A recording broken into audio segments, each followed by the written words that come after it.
two things that you can control: your attitude and your actions. That's it.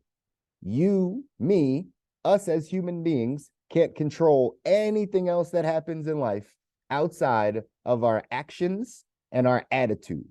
What we actually do, and then how we think, like our feelings. You can actually control those two things. Everything else in your life you can't control. You can't control how someone treats you, if someone calls you back, right?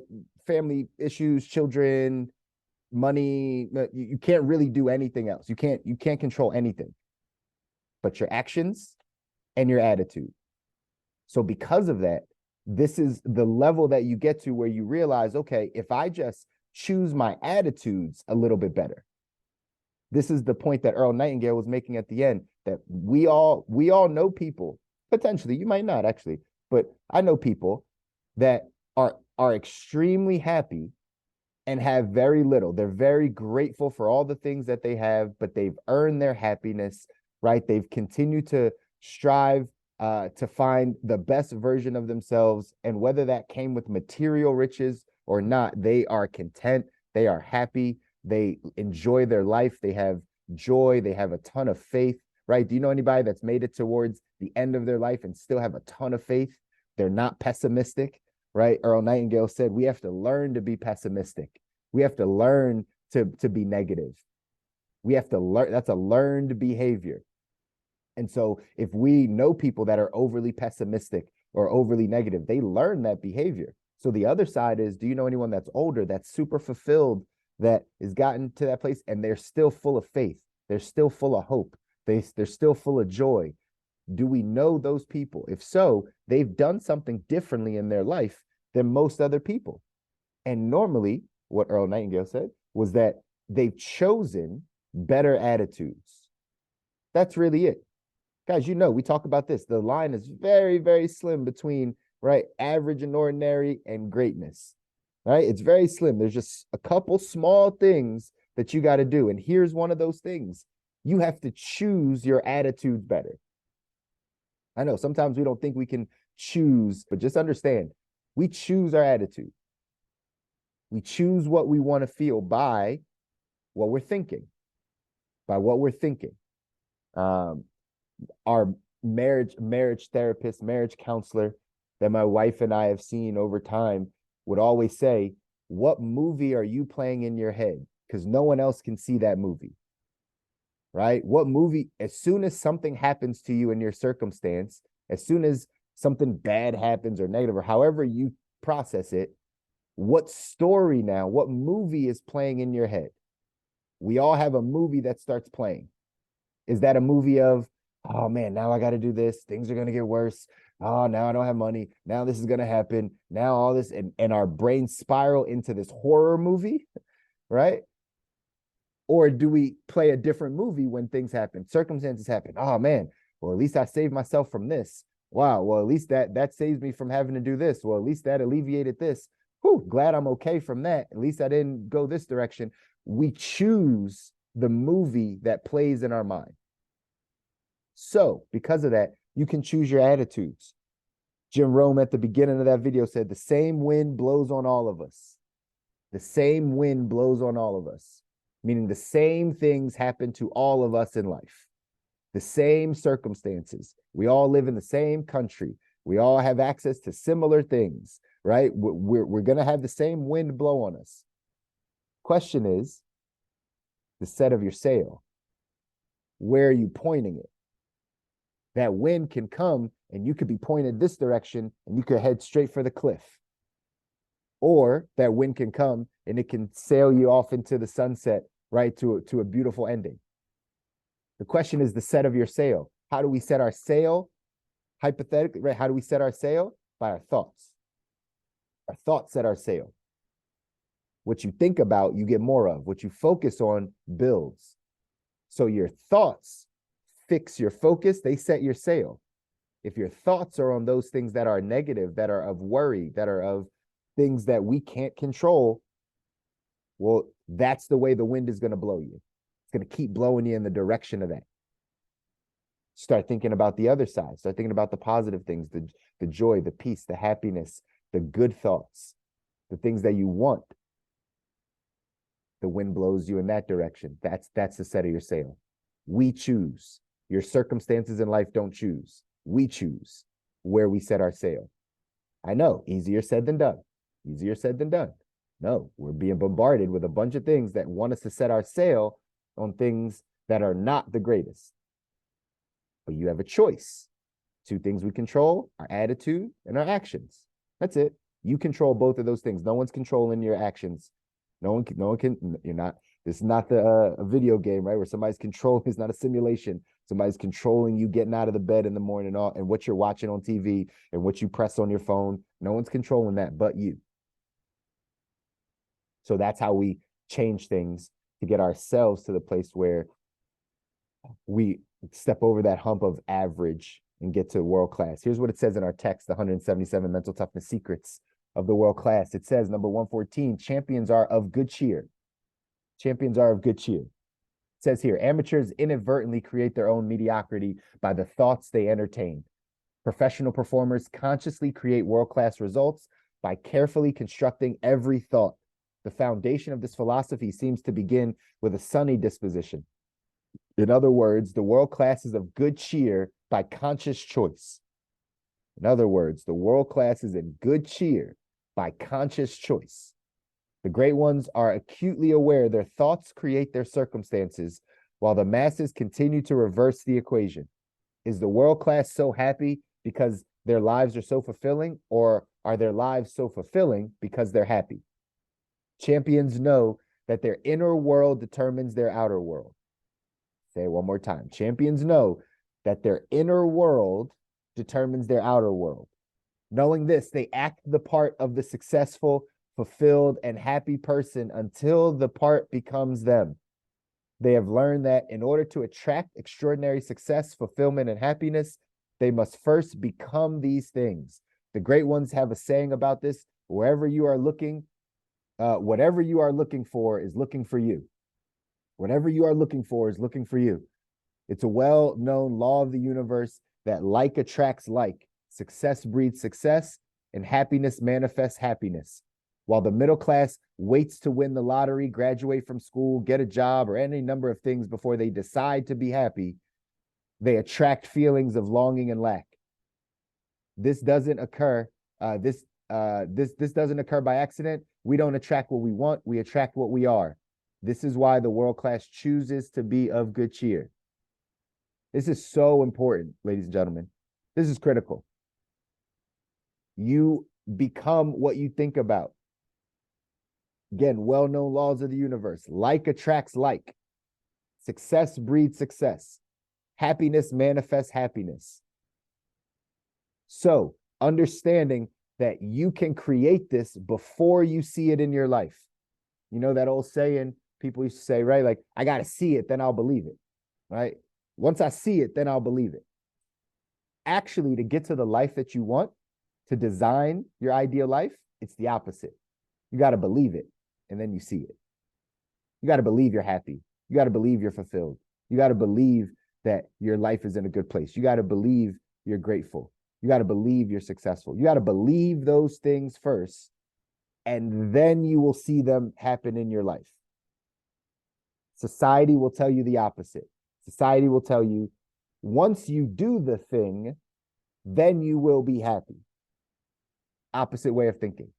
For everyone that wants to be successful, it's the opposite way. You have to manifest that in yourself. That's why, go back to the video, Earl Nightingale said, most successful people learn how to be happy with very little. You know why? Because when they have very little, they then become happy. It's who they become. It's not because if they get the thing, then they'll become happy. We only get one life, so we choose our actions. We choose our attitudes. So you can choose to be happy. You can choose to be happy. How do we choose to be happy? We choose to be happy by entertaining thoughts that create happiness, not the other side. Our thoughts are what create our feelings. So if you're not feeling joyful and happy and grateful and all those things, go back to the root cause, which is, what are you thinking about? What's the movie playing in your head? Oh, you're just stressed about money all day long. Got it. That's why you can't experience joy, happiness, peace, those things. Oh, we're too preoccupied, focused on, right, the problem of fixing our car or something with our child. It consumes us. So that is our thoughts. That's the movie playing. And instead of, right, replacing that movie, capturing that thought, replacing that movie, we just try to escape from the movie. We just push it down. We just numb ourselves. We just watch things, right? Watch TV, listen to music, right? Play games, escape social media. We don't ever address the thing that we're actually thinking about. So we never experience the feeling that we want to feel. Change your thinking, you change your life. So we got to attack our thoughts. What are we thinking when we're not feeling great? What are we thinking about? What's the movie playing? Can we change that movie? Can we change the thoughts? How do we change our thoughts? Right? We talk to ourselves better. These are all the same things I give you guys every single time we jump on. These are the ways that you do it. You talk to yourself better. You read new things. You consume new things. You consume new things. When's the last time you learned something new? When's the last time you read a new book? When's the last time you watched a new documentary? When's the last time you grew your consciousness on your own alone time? When it wasn't just my downtime to escape. When is it time to raise our level of consciousness? Because we talked about that a couple I think it was maybe last week, or it might have been Wednesday, I don't remember. I don't even remember the point. Don't worry about it. But anyway, right? Pay attention to your attitude. Champions are always of good cheer. You create the life that you want by thinking about and embodying the feelings you want to feel. This question is always a good question, right? Is the world class so happy because their lives are fulfilling, or are their lives fulfilling because they're happy? Are you chasing fulfillment? Are you just trying to figure out, like, man, I don't know what to do, how to do? Or should we be chasing the highest version of ourselves where we embody all of those things that we want to feel? Love, joy, peace, patience, kindness, goodness, faithfulness, gentleness, the fruit of the spirit, right? Are we embodying those things? Are we trying to seek those things because that's what we want to feel? And then our life becomes fulfilling. If you're seeking those things, then you can live a fulfilled life. If you do it the opposite, if you're just seeking fulfillment, you're trying to figure out how to do it, maybe, just maybe, that's not where your focus should be. Maybe your focus should be on yourself, on the internal things. It's important. It's important. Again, these are the conversations you should be having with yourself. These are the thoughts you should be thinking about, because we have to go design the life that we deserve. We design the life that we want. You've all heard me say this many times. Most people just accept the life that they have instead of designing the life that they want. We only get one of these. So our job is to design the life that we want. What do we have to do? We have to choose our actions and our attitudes properly. We can't walk around all day being of not good cheer, being of pessimism, right? Thinking that the world isn't good, or people aren't good, or right? Think of the things that don't serve us, the thoughts that don't serve us to take us to the life that we want. There's certain beliefs you have to have in order to get to the life that you want. Like, you can't believe that all rich people are evil, because then you'll never be it, because you don't think you're evil. So then you'll never be that. So that could be a limiting belief. If you're like, man, all people that have money are all evil, or they, right, all are selfish, or whatever the case is, then you'll never have that, because that's your belief about that group of people. Not necessarily true. So what you believe, your thoughts, are going to determine your sale. You're going to set your sale. That's why we got to focus on changing our thinking. That's why we do these calls every Monday, Wednesday, Fridays, because you've got to change your thinking to get to the life you want. Your circumstances will not change. Matter of fact, Jim Rohn says, right, the same wind blows on all of us. The same wind blows on all of us. We're all going to have health challenges. We're all going to have financial challenges. We're all going to have family issues. We're all going to have mental issues. We're all going to have these things. No one escapes it. No one escapes it. The difference is your attitude through it, how you think about it. Do you think about it as the worst thing? Do you think about it as the best thing? Do you think about it as something that sets you back in life? Do you think about this as something that springboards you forward in life? It's really just about understanding how you're thinking about it. It says it here again in the book. It says champions know their inner world determines their outer world, not the other way around. Your inner world, what you believe about yourself, what you say to yourself every day, the thoughts going on in your brain, the actions that you take every day, those things determine what's happening around you.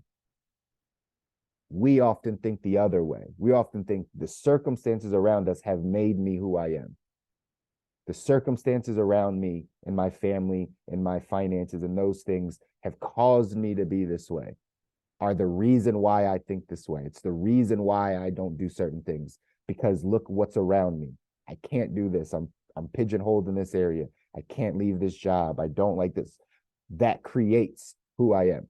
We have to switch that thinking, ladies and gentlemen. If any of you think that way, that your external circumstances have determined who you are, we have to switch it. The only way to design the life that you want is to know that you're fully in control of your life. The entrepreneur motto, if it is to be, it's up to me. If anything's going to happen, it's up to you to make it happen. So that means there's no circumstance in life that's going to stop you from getting to where you got to go. Because your internal world creates the external. Like attracts like. Success breeds success. Happiness manifests happiness. What I feel internally, I will then see outside. Again, what do I tell you all every morning? Flood your body with gratitude. First thing you think about in the day should be gratitude, not about what you got to get done, not about the worry, not about the fact that you're late, not about the bill you got to pay or the person you got to call. That's not our first thoughts. Our first thoughts of the day are sacred. They're of gratitude. They're of hopefulness. They're of life. That's the first thoughts of our day. Why? Because like attracts like. So guess what? If you start your day that way, you're going to start seeing more of those things in your day. Nothing might have changed at all except for where you set your sail, your thoughts. That changes right away. Now, all of a sudden, you're seeing a ton of things you're grateful for. Now, all of a sudden, throughout your day, you're at a better disposition. You're of good cheer every day. Why? Because you made a mental shift, a habit shift in the morning to flood your mind with gratitude instead of whatever naturally would have come in. You have to be intentional about this, ladies and gentlemen. Bill Gove here says, if you want to live a long, healthy, and prosperous life, make a commitment to yourself to always be of good cheer. It will affect everything and everyone around you. The action step for today says, make the decision every morning to have a sunny disposition. Watch carefully and study how many others you attract with the same good cheer. Good cheer is contagious. You can go out there and you can be of good cheer and you can attract like. Some of you want to get around like-minded people. You want to get around good people. Start embodying that. Start being that. Start encouraging someone. Start being of good cheer. And watch who surrounds you. But also the other side. Watch if you're negative. Watch if you're thinking about worries and doubts and all those things. Watch what attracts to you. Watch who attracts to you. Watch who your friends are on the phone and what they talk about. Like attracts like. Our job to design the life that we want is to change the way that we think so we can attract better, so we can become better.